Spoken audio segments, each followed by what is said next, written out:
We are in Parak Gimel of the Meseches Derech Zuta in the edition with the Derech Os Chav. Tchilas Tuma Pesel Chamanim. The beginning of Tuma is opening for Chamanim, which is a rare term, a term for Avodah Zarah. Evidently, cleaning for Chamanim from things which indicate worship of the sun. Says Derech Tchilas Tuma Neshama Sheba Adam Imkor Tahara Chutz V'Mishmai Mimah. Showing a person is taken from, is cored from a source of Tara from the heavens above. L'chein kol zman she'adam muvdam mikol tuma. If as long as a person is separated from all tuma, mistag b'Tara and conducts himself with Tara, as misad semes nishmas, and the Neshama becomes stronger. B'ma'oz becomes stronger with the fortification of Tara. So l'assos avodas Hashem tar to of its purity through avodas Hashem with purity. Kashem maschil achti. When it begins, I don't think it means to cause others to sin, but it begins to sin. Azu no same passage so then he begins to give an opening for his neshama to be corrupted. Avodas chamanim, and eventually ends up with avodah zara. The avera is avera, because avera leads to avera. As Chumar Chazal Yomer Lo Asekach Mosel Chara Mosel Lokach. First he doesn't do this, and then he doesn't do that, and eventually Yomer Lo Lech Avodah Salim. And then eventually he tells the Yetzer gets a person to worship Avodah Zarah. So obviously, even giving opening for Tumah can lead to terrible, terrible ramifications. The beginning of frivolity with women is an opening for illicit behavior. Says Terchaim Chav Aleph Tchilas the intellect and the physicality are contradictory forces. The physicality with the obsession of its desire yearns for all the pleasures of the animal soul. It understands that these are not for the purpose of that which is glorious or significant for human beings. The intellect rejects the physical pleasure, desire. Not to be like a horse or a donkey, which are animals, without understanding or intellect. Somebody who amplifies his physicality on his intellect, degrades the intellect. As the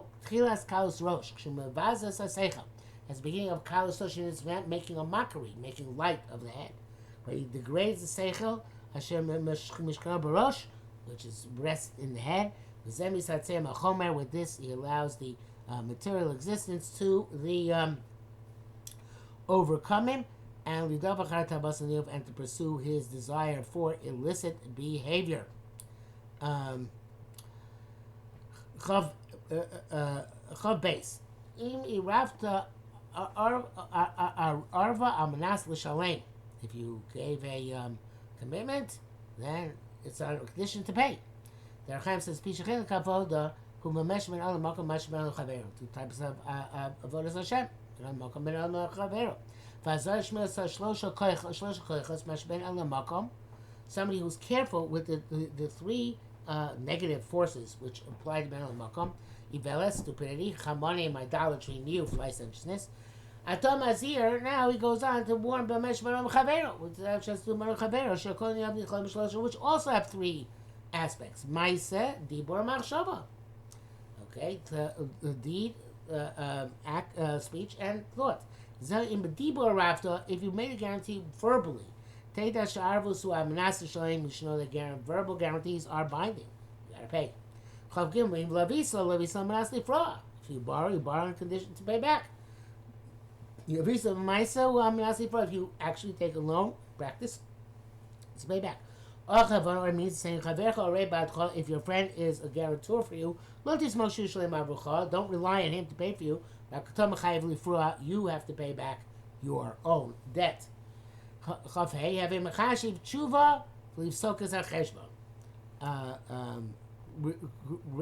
Consider an answer and how to reckon the reckoning. Actually, these no, I skipped one.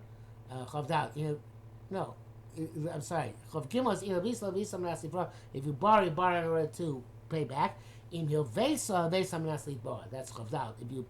If you loan, it's on the assumption you are going to collect. It says here, so it's interesting. He says it's a musr for the lender. Don't get upset at the borrower that he's not paying you, bringing you back to payment so readily. Because when you loan the money, you know you're going to have to make a demand in order to get back. Kolas then includes in this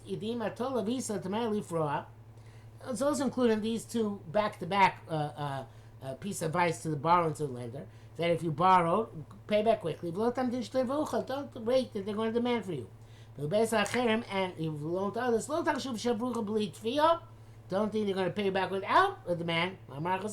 Call agav gavya boya. I'm not sure what this is referring to, but everything requires collection. So Malvet cannot resent the fact that he has the derech of the loves to try not to pay back. Now, back chafei, having mechashiv tshuva leaves sokas archeshma. Kashet penu. When you do demand from him the loan, v'lo doesn't pay you back. Tiyem mechashiv tshuva. Think about what response you're going to have. Ulay yesh lito mala shiva. Maybe he has a response, a legitimate response why he doesn't pay back now. Gam having mechashiv leaves sokas archeshbon. Also reckon to determine the reckoning. If you have some reckoning friend, don't let it don't let it draw out. But try always to attempt to bring an end to the reckoning. To finish it. Not to draw it into another reckoning. Furthermore, it includes the Isa B'Sifri Musar. It says in Musar's find the Chol Laila Yachshav Adam Kol Mashal Soshlo Korei Kol Yom. Every night a person should think, what did I not do correctly today? A person always has to consider his Averos. The people who give Mishalim say, come do a reckoning. Come and let us do the reckoning of the world. Kasher, literally, Bo Cheshbon, the Chumash means come to the city of Cheshbon, but we darshan it to mean come make a record of the world. Kasher also tshuva. When you do tshuva, v'nimchu avonos pasaga Cheshbon. When you do tshuva, and the averos are forgiven, then the Cheshbon has come to a conclusion. Zah mechashev tshuva. That means take the Cheshbon and then Cheshbon the tshuva. By their tshuva, no, it's not a response, but here by repentance, yatoelas lipsoga Cheshbon gamo, you're able to arrest the reckoning and tally it up and start afresh. Chavav, kana shem tov, kana latzmo. If you acquire a good name, you acquire for yourself. Nothing which a person acquires is something which is attached intrinsically and to him. Rakinyam is something which is he draws close to him, but it's all extrinsic. Rakinyam maisin toivim. But the acquisition of good deeds, so this is an acquisition which becomes intrinsically part of a person. So this clings directly to a person. Acquire the words of Torah, acquire, of course, the world to come. This also is the advantage of acquisition of Ketera over other Kiranim. Not affect the person only during his lifetime, not after his death. Says so. Acquisition of Torah gives him life for what to come. Everything needs nourishment in order to sustain it. And there's no eating, no drinking, and there's no material nourishment there. But the nourishment which on which you will base your pleasure in the world to come is the pleasure you derive from your learning in Olam Haba.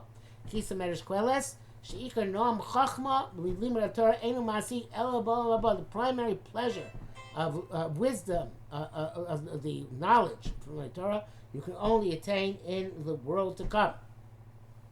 To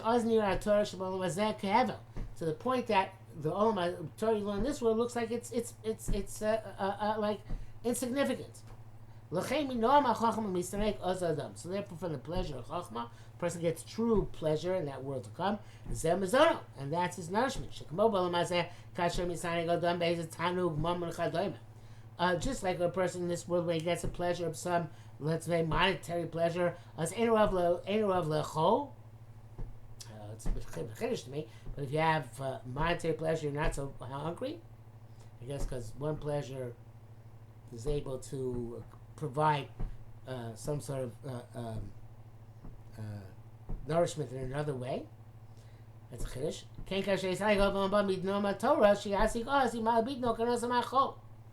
So to the pleasure of Torah in the world to come is like takes place of food.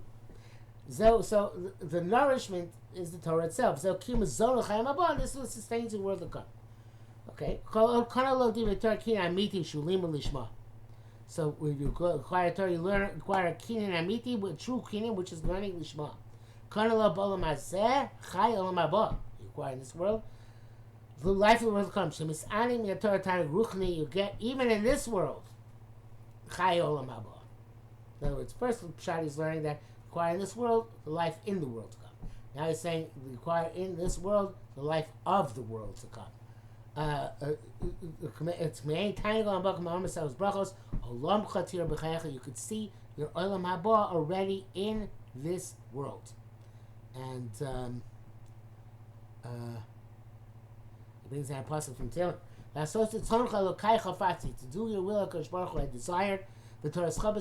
Your Torah is within my intestines. I want to do your watan so much. From the point to have so much love for Torah, I have so much pleasure that it's as if I have physical food inside me. There's some Rebbe, I forget, Reb Tzadok brings down, who said that he was in Sikkas Tzadok, somebody he was so fat, not because he ate so much, because he had he filled himself up with Torah, and it was like he was filling himself up with food. Sisu b'nei me'ai sisu. Okay?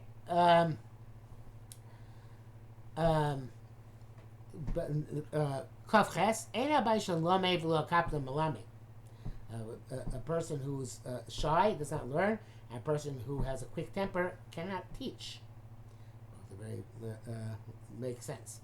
Ein habai shel lomei kvar bi'anu l'malo sha'chochma amitis hi bilti gvulis. True wisdom is infinite. Shafil adam asher yakam mikol adam. If a person becomes smarter than everybody else, lo yagiel l'keitz l'tachlis al-chochma. It won't reach the end and the limitations of outer limits of Cholam, because there are none. So you should never be embarrassed to ask about some matter of Chachma which is hidden from you. Don't think he's better than you. Maybe he knows more, but he still is relative to all the knowledge out there. He doesn't know any more than you do. Even he knows what this person happens to ask him, something else which he doesn't know. If you're embarrassed to ask, so even you toil to attain something with your own wisdom, you're still never going to get to the end. So it's not cheating to ask. It should be embarrassing to ask. Go ask in order to find out.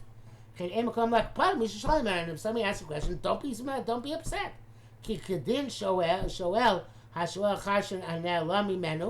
Just like he's, according to, it's correct for him to ask about something which is concealed from him. You're also going to have to ask something which is concealed for you. So if you want to get your questions answered, make sure to save upon him Yofos. Make sure to answer his questions, but save upon him Yofos as well. A lot of this, obviously, in this parak is from Pirkei Avos, and so it's the next one. Ve'ein am ha'aretz chasid, ve'ein bui rechet. It's chavtes and lamed. Chavtes, ein am ha'aretz chasid. Shleimus ha'avoda. The perfection of Avodas Hashem, b'shlosha, is in three aspects: Torah, avoda, gemilos chasodim. Torah, divine service, and loving kindness. Chol ela shlosha monei isaskus b'udir for some moment. And if you're pursuing money, you're going to be impeded in all these things. There are three ways in which you pursue money. Either by a career, or by your strength, such as a soldier or a thief, or by acquisition, by buying and selling. The person who runs after the money produces money by his career, by his toil. Shemias am Eretz. That's the meat of am Eretz. Asking Yushav Shel Eretz. He's involved in settling the land. You do have Yerei among them. Assuming that they acquire their toil, their parnasa in a legitimate way. They can also have people who are wise and people who are tamei chachamim. Because when they desist from their work,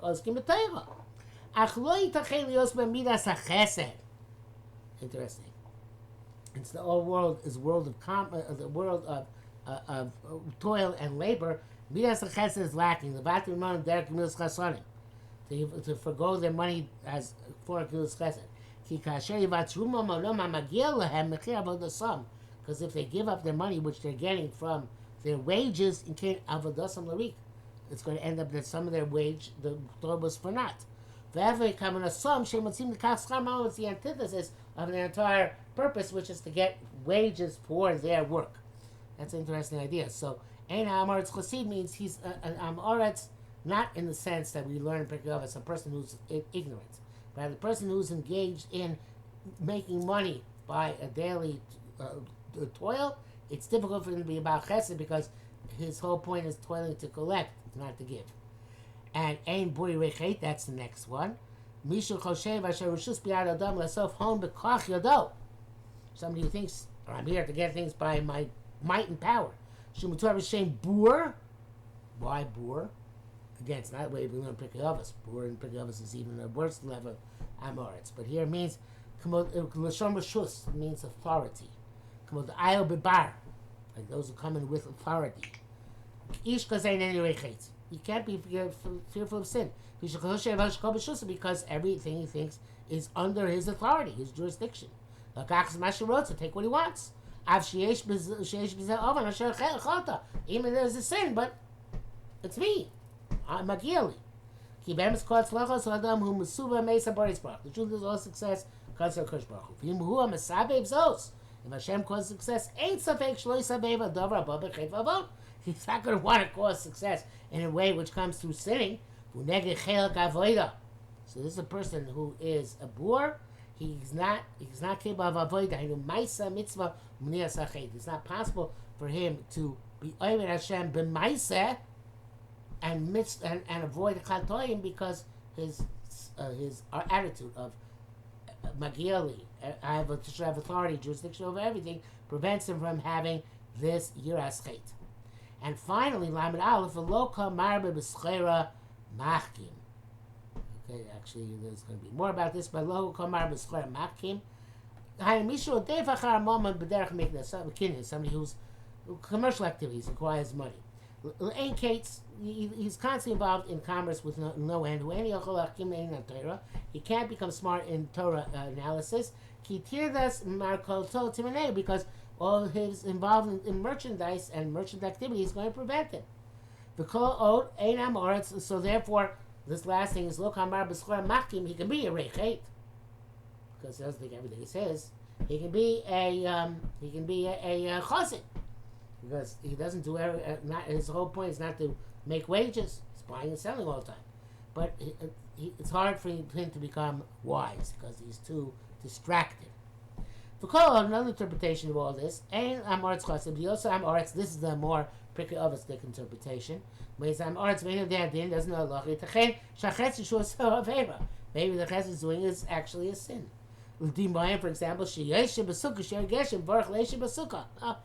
Sukkot, and today was raining. Person sits in the Sukkah when it's raining and makes a bracha, Leisha B'Sukkah. He can't, he won't know that that's not good, right? He wants to, he thinks he's being a chassid. By singing the Sukkah, Chassidim do sin the Sukkah in the rain, but they make brachas. But he needs to be a chassid by saying they're making a bracha. No, he can't be a real chassid because he doesn't know. Maybe the way he thinks is chassidus lifting mishra sadin. It's really not vera. He says again, it's different than Pirkei Avos. Bor, it's somebody who thinks his deeds are berurim, are clarified, zakim and refined. Bli chet v'avo. That a sin. When you rechet, it's lacking your chet. If he was rechet, he'll be always concerned. Shlo yebo chisaron, and he'd always be concerned there's no lack. Makir, there ain't no bur. He recognizes he's not clarified and refined. The chaf, and it's completely free below ava. Again, bur l'sham bar ha'isi beinecha. It was clear in your eyes. Who could see? My heart is pure, refined. Not everybody who's involved in merchandise can provide wisdom to others.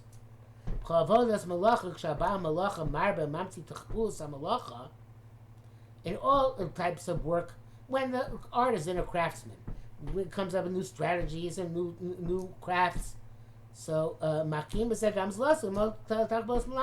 he'll teach others also to follow in that way. When it comes to wheeling and dealing, is there's not going to be any wisdom gained by others. Even if he makes money, not sure exactly how that follows, but in other words, you should not emulate my speculative activities because perhaps only go work for me and not work for you. So therefore, my wisdom cannot be